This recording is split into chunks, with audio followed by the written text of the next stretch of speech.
Hello everyone, samahan niyo po ako, magluluto tayo ng paksiw na bangus or kinamatisang bangus. So, simple recipe lang naman po ito mga ka-grandma and madali lang po ding lutuin. So, umpisahan na po natin ang pagluluto. Sa isang kawali po, pagsasama-samahin lang po natin ang mga ingredients. Unahin po natin ang luya. Mas maraming luya, mas masarap. And then, sunod po natin ang sibuyas.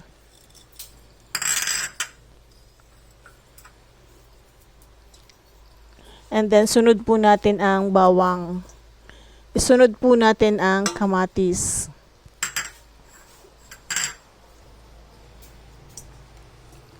And dagyan po natin ng ampalaya sa gilid para po hindi dumikit yung isda sa kawali.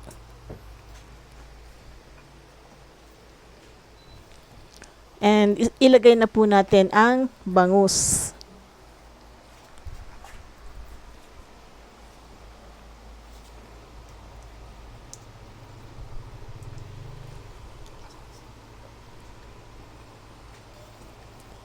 And ilagay na rin po natin yung mga natitirang ampalaya.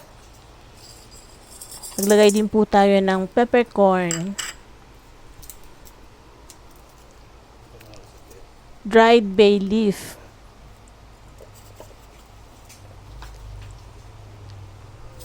and salt to taste. Maglalagay din po tayo konting suka and water.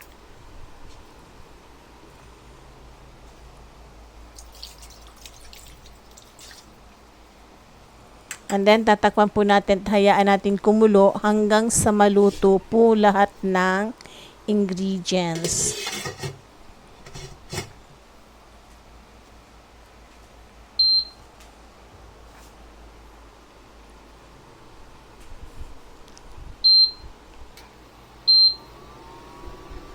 Mabilis lang po maluto itong ating paksiw na bangus. So, ito po, luto na po ang ating paksiw na bangus. Sana po magustuhan nyo ang video na to at kung nagustuhan nyo po, huwag kalimutang mag-like, share, comment, and follow. Ito na po yung ating paksiw na bangus.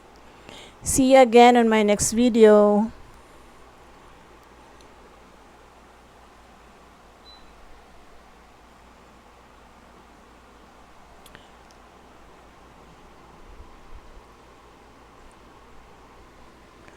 Thank you for watching. Bye. God bless everyone.